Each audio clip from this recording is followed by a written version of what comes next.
নজর রাখবো এই মুহূর্তে মণিপুরের দিকে, এবং মণিপুরে এখনো পর্যন্ত অশান্তির আগুন। তারই মধ্যে যে কুকি জঙ্গিদের মধ্যে প্রধান বা প্রথম সারির নেতা রয়েছে, তাকে এই মুহূর্তে গ্রেপ্তার করা হয়েছে বলে খবর। মণিপুরের গ্রেপ্তার কুকি জঙ্গি গোষ্ঠীর প্রথম সারির নেতা, এবং শুধু তাই নয়, সেই সঙ্গে উদ্ধার হয়েছে অস্ত্র, মাদক সহ বিপুল পরিমাণ বিস্ফোরক। ড্রাগসের ব্যবসা চালিয়ে অর্থ উপার্জন করছে তবে কুকি জঙ্গি গোষ্ঠীরা। জানবো বিস্তারিত, আমাদের সঙ্গে রয়েছে প্রতিনিধি সম্রাট চৌধুরী। সম্রাট, কি জানতে পারছো? সম্রাট, শোনা যাচ্ছে আমাকে? সম্রাট, এই মণিপুরে গ্রেপ্তার হয়েছে কুকি জঙ্গি গোষ্ঠীর প্রথম সারির নেতা, এবং সেই সঙ্গে উদ্ধার হয়েছে বিপুল পরিমাণ বিস্ফোরক, কি জানতে পারছো?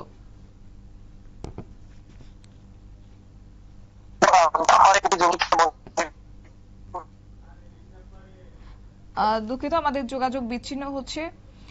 তবে যোগাযোগ করার চেষ্টা করছি আমাদের প্রতিনিধির সঙ্গে। তবে তারই মধ্যে জানিয়ে রাখছি যে বছরের শুরু থেকেও কিন্তু মণিপুর এক প্রকার উত্তপ্ত, এবং 2023 সাল থেকে কিন্তু এই অশান্তির আগুন মণিপুরে। তারই মধ্যে প্রথম সারির একজন নেতাকে গ্রেফতার করা হয়েছে কুকি জঙ্গি গোষ্ঠীদের, এবং সেই জায়গা থেকে একের পর এক অভিযান আমরা দেখেছিলাম, এবং সেই জায়গা থেকে বিভিন্ন ক্ষেত্রে লক্ষ্য করা গেছিল যে অস্ত্র উদ্ধার হচ্ছে, এবং তারই মধ্যে আজকেও অস্ত্র উদ্ধার হয়েছে, এবং মাদক সহ বিপুল পরিমাণ বিস্ফোরক উদ্ধার করতে সক্ষম হয়েছে। সেই সঙ্গে ড্রাগসের ব্যবসা চালিয়ে অর্থ উপার্জন করছে কুকি জঙ্গি গোষ্ঠী, এই প্রশ্নটাও কিন্তু বারবার উঠতে শুরু করেছে। কেননা আমরা দেখতে পাচ্ছি উত্তর পূর্বের এই রাজ্যগুলো, দুঃখিত, সেই রাজ্যটা প্রায়শই উত্তপ্ত হয়ে রয়েছে, এবং সেখানে ব্যর্থ রয়েছে মণিপুর প্রশাসন, এমনটাও কিন্তু বিভিন্ন মহল থেকে উঠে আসে অভিযোগের মারফত। তারই মধ্যে আজকে মণিপুরের গ্রেপ্তার হয়েছে যে কুকি জঙ্গি গোষ্ঠীরা, এবং কখনো কখনো দেখা যাচ্ছে যে এই কুকি জঙ্গি গোষ্ঠীদের হাতেই এসে যাচ্ছে অস্ত্র, এমনটাও কিন্তু খবর পাওয়া যাচ্ছে। সম্রাট, আমার কথা কি শোনা যাচ্ছে? হ্যাঁ, শোনা যাচ্ছে। হ্যাঁ সম্রাট, আজকে এই কুকি জঙ্গি গোষ্ঠীর প্রথম সারির নেতা গ্রেপ্তার, কি জানতে পারছো? একই দেখো, আরেক কুকি জঙ্গির এক শীর্ষ নেতাকে যৌথ বাহিনী গ্রেপ্তার করেছে। দেখো, মণিপুর নিয়ে কিন্তু কেন্দ্র কিন্তু যথারীতি তার একই রকম যে আগের যে মেজাজি ছিল সেই মেজাজি রয়েছে। গোটা মণিপুর জুড়ে চলছে তল্লাশি, এবং একে একে জঙ্গি নেতাদের গ্রেপ্তার করা হচ্ছে বা তাদের নিরস্ত্র করা হচ্ছে। বিভিন্ন জায়গা থেকে অভিযান চালিয়ে বিপুল পরিমাণ অস্ত্র শস্ত্র উদ্ধার করছে।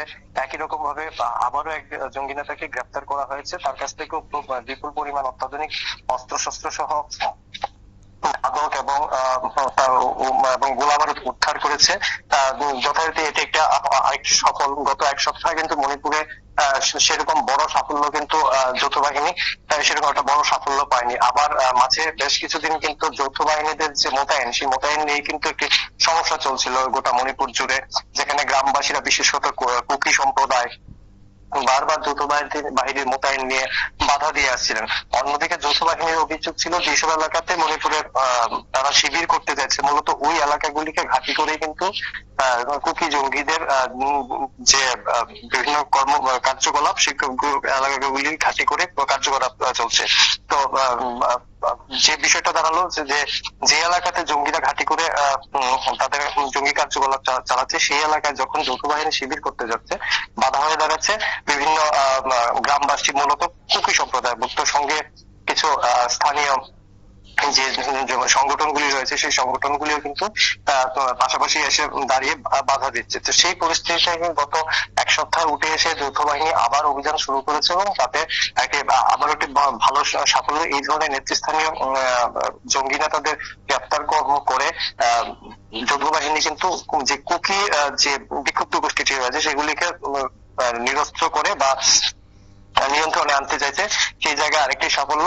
আশা করা যাচ্ছে যে মণিপুরে আগামী দিনগুলিতে যৌথ বাহিনীর অভিযান এভাবেই চলতে থাকবে, এবং হয়তো কুকিদের আরো কিছুটা নিয়ন্ত্রণ করা সম্ভব হবে। কিন্তু এই পরিস্থিতি, এই পদ্ধতিতে কিন্তু এখন পর্যন্ত গত এক বছরে মণিপুর শান্ত কিন্তু করা সম্ভব হয়নি। হয়তো পরিস্থিতি কিছুটা নিয়ন্ত্রণে রাখা গেছে। তো এই পদ্ধতি কতটা সফল হবে কেন্দ্রের কাছে তা নিয়ে কিন্তু স্থানীয় যে মণিপুর বাসিন্দারা রয়েছে বা মণিপুর নিয়ে যারা বিশেষজ্ঞরা রয়েছেন তাদের মধ্যে কিন্তু এখনো প্রশ্ন রয়ে গেছে। শতাব্দী। একেবারেই সম্রাট।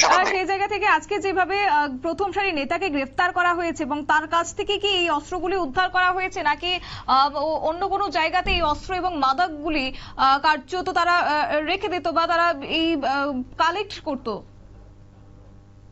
না দেখো, যে মাদক ভাই যে তার ডেরা থেকে উদ্ধার হয়েছে, ব্যক্তিগতভাবে তার কাছ থেকে উদ্ধার হয়েছে সেরকমটা বলা যাবে, তার ডেরা থেকে উদ্ধার হয়েছে।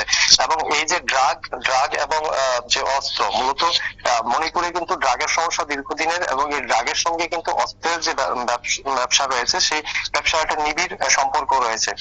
গোটা পৃথিবী জুড়ে কিন্তু ড্রাগ এবং অস্ত্র পাশাপাশি যে ব্যবসা, দুটো পাশাপাশি চলে। সর্বত্র ড্রাগ বিক্রি করে যে টাকা আয় হয়, সেই আয় টাকা দিয়ে অস্ত্র কেনা হয়। স্বাভাবিকভাবে এই ড্রাগ এবং যে অস্ত্র উদ্ধার হয়েছে তা কিন্তু এক ধরনের সাফল্যই বলা যেতে পারে, কারণ এই যে ড্রাগের মাধ্যমে যে অর্থের স্রোত, সেটা বন্ধ করতে পারলে কিন্তু অস্ত্রের যে স্রোত রয়েছে মণিপুর জুড়ে, সেটাও কিন্তু অনেকটা নিয়ন্ত্রণ করা সম্ভব হবে। কারণ মণিপুরে কুকি জঙ্গিদের হাতে একটা ভালো পরিমাণ কিন্তু অত্যাধুনিক অস্ত্রশস্ত্র উদ্ধার হয়ে গেছে। তুমি লক্ষ্য করে থাকবে, গত অক্টোবর মাসের পর থেকে মাঝের 3 মাসের মতো সময়ে যতগুলি অভিযান হয়েছে যৌথ বাহিনী, তাতে যে পরিমাণ অস্ত্র উদ্ধার হয়েছে, সেগুলি কিন্তু রীতিমতো তোমার বিভিন্ন দেশের যে সেনাবাহিনীরা রয়েছেন, তারা এই ধরনের মারাত্মক অস্ত্রশস্ত্র ব্যবহার করে থাকেন। এই জায়গায় মানে সেনাবাহিনীর বদলে কিন্তু যে পাল্টা জঙ্গিদের হাতে যে অস্ত্র রয়েছে, তা কিন্তু রীতিমতো মানে টেক্কা দেওয়ার মতো সব অস্ত্রশস্ত্র। বিষয়টি এই জন্যই দিন দিন জটিল হয়ে দাঁড়াচ্ছে। যদি সাধারণ কোনো সন্ত্রাসবাদী গোষ্ঠী হয়ে থাকতো, তাহলে কিন্তু বিষয়টা অন্যরকম হতো। বর্তমানে যৌথ বাহিনীর উল্টো দিকে যে জঙ্গি গোষ্ঠী রয়েছে, সেটি কিন্তু পাল্টাপাল্টি আক্রমণ চালিয়ে কিন্তু প্রতি আক্রমণের বা প্রতি অভিযানের কিন্তু পাল্টা জবাব দেওয়ার মতো ক্ষমতা রাখে। তো এই স্বাভাবিকভাবে অস্ত্রের যোগান বন্ধ করা এবং ড্রাগের যোগান বন্ধ করা, দুটি কিন্তু সমানভাবে মণিপুরের ক্ষেত্রে গুরুত্বপূর্ণ।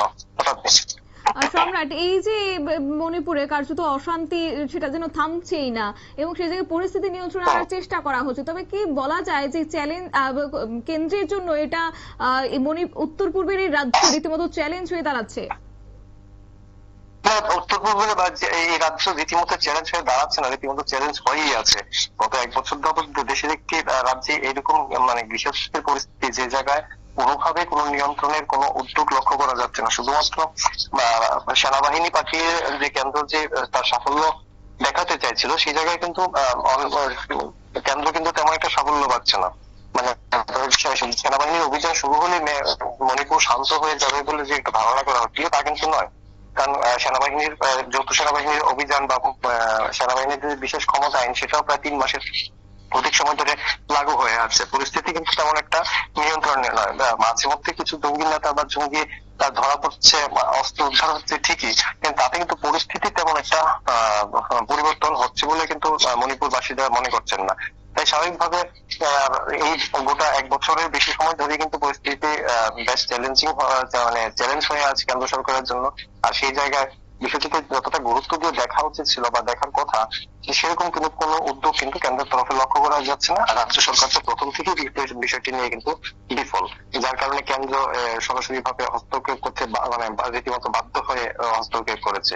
তো সার্বিক ভাবে বিচার করলে মণিপুরে হয়তো কিছু অভিযানে সাফল্য পাওয়া যাচ্ছে, কিন্তু শারীরিক ভাবে মণিপুর পরিস্থিতি নিয়ে কিন্তু কেন্দ্রের কাছে কিন্তু তেমন কোনো সাফল্যের অঙ্ক কিন্তু নেই।